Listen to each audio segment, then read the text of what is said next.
quedado atrás en el concepto economía social de mercado. Economía es que funcionaba el mercado, pero social, que el centro era el hombre.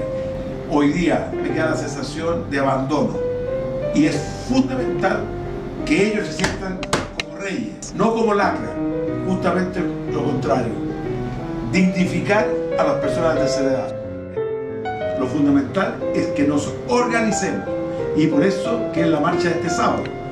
Todos tienen que llevar un bastón porque ese es el símbolo, el logo de esta gran reunión que tendremos los de la tercera edad.